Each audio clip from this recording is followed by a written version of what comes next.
Hey everybody, it's Mark Arnstein, Remax Hallmark, and of course livingnorthtoronto.com. This is vlog number 36. And today I thought we'd talk about how to win in a multiple offer situation. And I thought this would be a great topic today, just especially given the climate of Toronto real estate market right now and what's happening with so many homes going for sale in multiple offers. And sometimes there's like 2 or 3, and sometimes there's like 15 or 20 or 25 offers. Every home is a bit different from one to the next, but there are some great strategies that you can have that can get you in the best possible position to have a chance at winning in that multiple offer bid. And I want to start off by giving a bit of a background story. I thought this is kind of important. So as you all know, that I was an agent out west in Vancouver before coming to Toronto almost about 17 years ago. And there was an agent out west who, for whatever reason, every deal we did had to have drama around it. And for whatever reason, this agent just wasn't ever satisfied unless there was like just massive drama, and it couldn't happen. And the problem with drama in a real estate transaction is it creates a lot of additional headaches. And what usually happens when that drama occurs is, yeah, you eventually get the deal done, but it's all the stuff that happens after the fact, right up until closing, where just, everything from like buyer's visits to, getting little bits of information, everything becomes a struggle and a pain in the derriere. And that's not what you want when you're buying your dream home, right? You want it to go smooth, easy, breezy, and everything go along, that it's just not a hiccup, and it's just, get to closing time, you're super thrilled, you get your keys, and woohoo, away you get to go and get to move into your dream home, right? So I thought today we'd talk about a couple of different strategies that you can take when going into the multiple offer situation. First and foremost, number one, make sure you are pre-approved. That is one of the biggest ones out there. And a lot of buyers think that they can go out and just shop because they have a pretty good idea where they stand based on what they think the equity they have in their home, what they make on their incomes, and then they can go and just go buy a home for X amount of dollars because they're not worried about the process. Wrong. You just don't know, and it's always better to be safe than to be sorry. And the best part about getting pre-approved is there's no cost, right? So it's a free service that the banks offer. They're good from anywhere between 60 to 90 days. You stay locked in with that rate. If the rates go up, which they're not going up anytime soon, most likely, you stay where you are. But if the rates go down, guess what? You get to go down with that rate. So again, it's a huge benefit and absolutely zero cost. That's number one. Number two, get your bank draft ready to go on the day of offers, okay? The reason why I say that is it just shows the seller side that you're that much more serious, that you're organized, you know what's going on, you're ready to go forward with the transaction.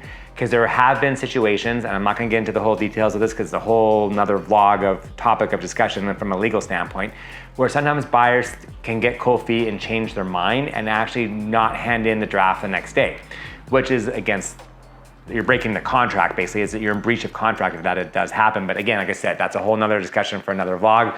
I'm not gonna get into that one right now. The next one is obviously inspection. So there's a couple options that you can do here. Number one, you could go and get your own home inspection before the date of offers. Option number two is that the agent has done the home inspection in advance.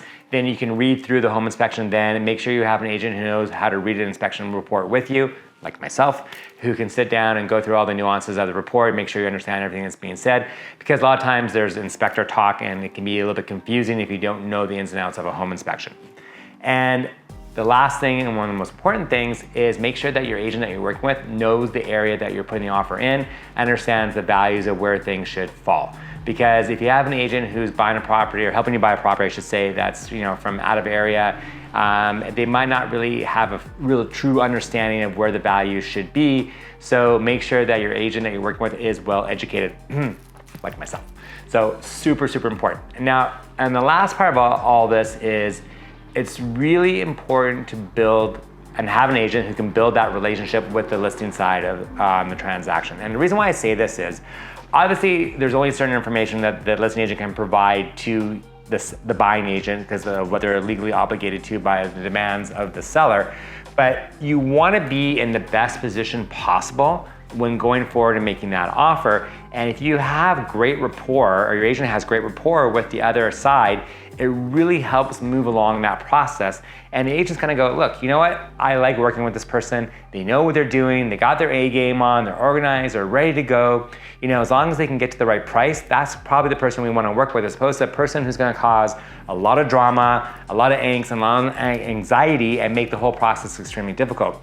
And one of the reasons why I want to bring this up today too is because for some reason out there right now in the marketplace, a lot of the buyers think that it's actually more beneficial to be adversarial when going into a multiple offer situation than to be cooperative and be, want someone you want to work with.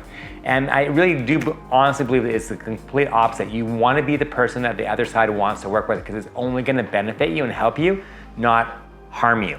And it's like, the old saying, you can attract more bees with, more flies with honey, right?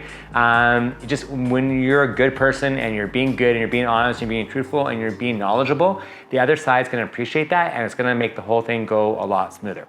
Now, if you want any more information, I'm more than happy to sit down and discuss this further. Feel free to DM, text, email, whichever works best for you. We're always happy to chat.